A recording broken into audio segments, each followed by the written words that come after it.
Hello' everyone, সকলোকে নমস্কাৰ জনাইছোঁ মোৰ এই চেনেলৰ মাধ্যমেৰে। আশা কৰোঁ চবৰে ভাল, মোৰো ভাল।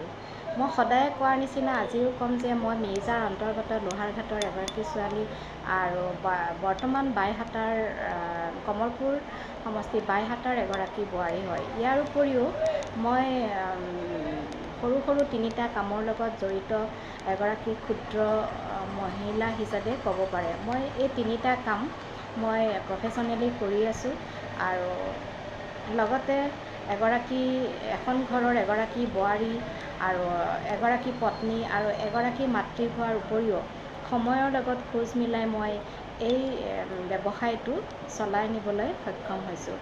আৰু সেই গতিকে মই এই চেনেলৰ মাধ্যমেৰে সকলোকে মই জনাওঁ যে ভগৱানে যিহেতু আমাক গোটেইখিনি সময় জন্মতে দিছেই, মাত্ৰ আমি গাইডেন্সৰ অভাৱতহে আমি ভালদৰে পৰিচালনা কৰিব নোৱাৰোঁ।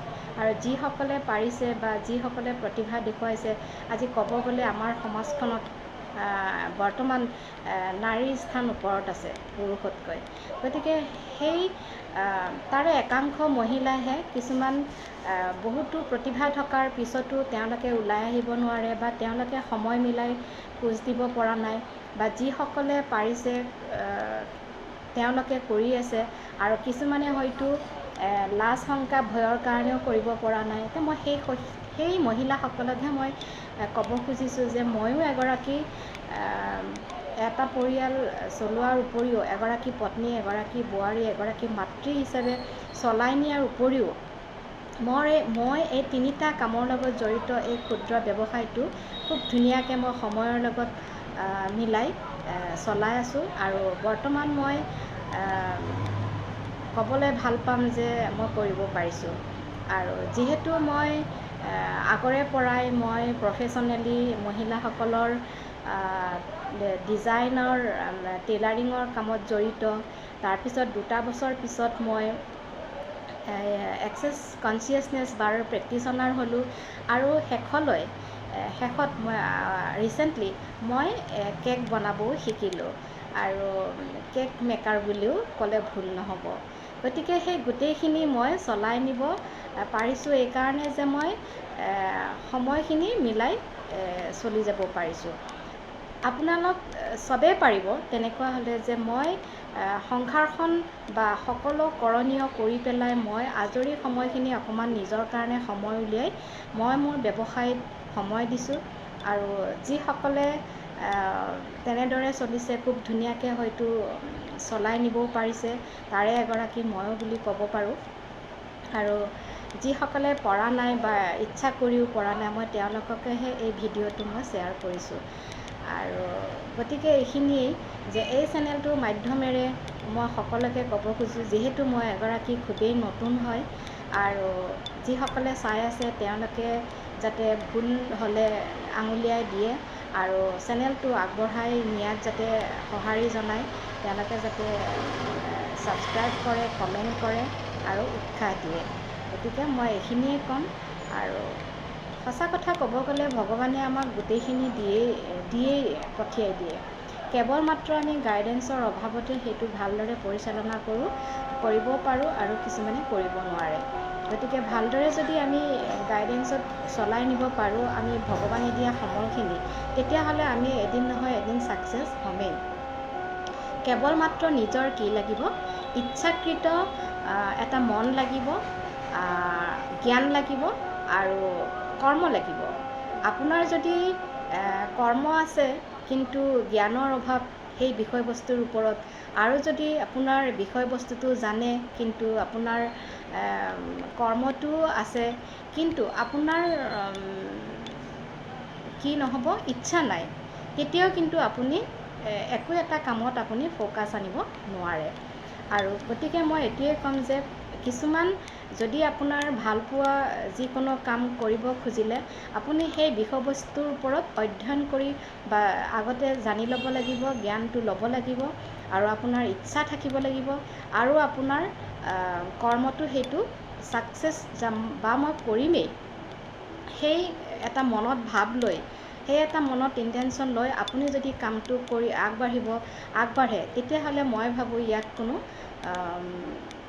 ইয়াত কোনো মানে হেৰিয়ে নহয়, এইটো সফলতা এদিন নহয় এদিন পাবই। গতিকে ময়ো তেনেদৰে নিজৰ কৰ্মটো খুব ধুনীয়াকৈ আগুৱাই নিব পাৰিছোঁ।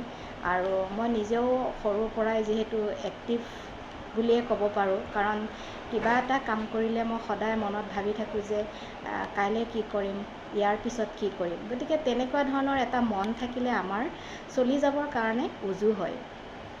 আৰু ইচ্ছা কৰিব লাগিব। আপোনাৰ যদি ইচ্ছা শক্তিটো বা প্ৰতিভা থকাৰ পিছতো আপোনাৰ ইচ্ছা শক্তিটো জাগ্ৰত নহয়, তেতিয়াহ'লে আপুনি তেতিয়াও কামত ফ'কাছ আনিব নোৱাৰে। গতিকে এই তিনিওটা বস্তু আমাৰ মাজত থাকিবই লাগিব। গতিকে সেইসকল মহিলাই যিসকলৰ ইচ্ছা আছে বা জ্ঞানো আছে, প্ৰতিভা আছে, তেওঁলোকে কিয় নোৱাৰিব? তেওঁলোকে যদি সময়ৰ লগত তাল মিলাই খোজ দিব পাৰে, তেতিয়াহ'লে এদিন নহয় এদিন তেওঁলোকে নিশ্চিত হ'ব বুলি মই নিঃসন্দেহে ক'ব পাৰোঁ। আৰু গতিকে এইখিনিয়ে ক'ম।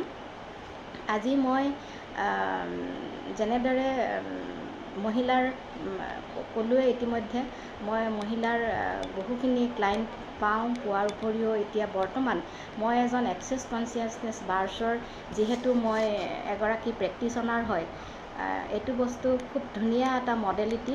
আৰু গতিকে যিয়ে যেনেকৈ বিচাৰে মই তেনেকৈ দিবলৈ মই চেষ্টা কৰোঁ। কোনোবাই ঘৰত আহি পেলাইও দিব পাৰে, আৰু কোনোবাই হয়তো যিসকলে আহিব নোৱাৰে তেওঁলোকে মই ঘৰত দি পেলাই হ'লেও দিবৰ কাৰণে চেষ্টা কৰোঁ।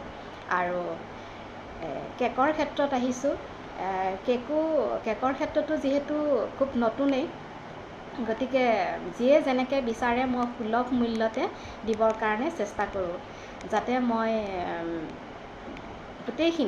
গোটেইখিনি সুচাৰুৰূপে চলাই নিব পাৰোঁ। আৰু তাৰ কাৰণে মই বহুখিনি কষ্টও কৰিব লগা হয়, আৰু কষ্ট কৰিবই লাগিব। আচলতে এতিয়ালৈকে যিমান মানুহৰ মুখে মুখে শুনি আহিছোঁ, আমি আচলতে অকল আমাৰ কামবোৰে কষ্ট নহয়, প্ৰত্যেকটো কামেই আমাৰ কষ্ট হয়। আৰু কষ্টৰ ফলতহে আমি যেতিয়া কষ্ট কৰি যেতিয়া আমি এটা ফল পাম, তেতিয়া সেই ফলটো কেনেকুৱা লাগে কেৱল কৰাজনেহে সেইটো অনুভৱ কৰিব পাৰে। গতিকে সেই বস্তুটো মোৰ সৰুৰ পৰাই আছিলে। যিহেতু মই কিবা এটা শিকাৰ বিনিময়ত বা কিবা এটা বস্তু কৰাৰ বিনিময়ত যেতিয়া তাৰ অইনে যেতিয়া মূল্য দিয়ে, সেই মূল্যটো মই খুব এটা সন্তুষ্টি লাভ কৰোঁ। আৰু তাতকৈ মোক একো নালাগে। আৰু এইখিনিয়ে ক'ম যে আপোনালোকে ওলাই আহক। মোৰ কথাখিনি যদি ভাল লাগিছে কমেণ্ট কৰিব, আৰু চেনেলটো আগবঢ়াই নিবৰ কাৰণে আপোনালোকে সঁহাৰি জনাব। আৰু ভুলখিনি যদি আপোনালোকে আঙুলিয়াই দিয়ে, তাকে মই আশা কৰিছোঁ। আৰু ইয়াৰ লগতে ক'ম, কোনোবাই যদি ব্ৰাইডেল ব্লাউজ চিলাব আহে, কোনোবাই যদি এক্সেছ কনচিয়াছনেছ বাৰৰ ছেশ্যন ল'ব বিচাৰে মোৰ হাতেৰে, কেক বনাব খোজে, তেতিয়াহ'লে স্ক্ৰীণত দিয়া নম্বৰ আছে, বা মই ঘৰত থাকোঁৱেই এনি টাইম। আৰু আপোনালোকে মোৰ লগত যোগাযোগ কৰিব পাৰে, আৰু মোক ঘৰত আহিলে লগ পাব। আৰু যদি বোলে ঘৰত আহিব নোৱাৰে, তেতিয়াহ'লে মই গৈ পেলাই হ'লেও ছেশ্যন দিবৰ কাৰণে মই চেষ্টা কৰিম। আৰু এইখিনিয়ে শেষত আজিলৈ নমস্কাৰ।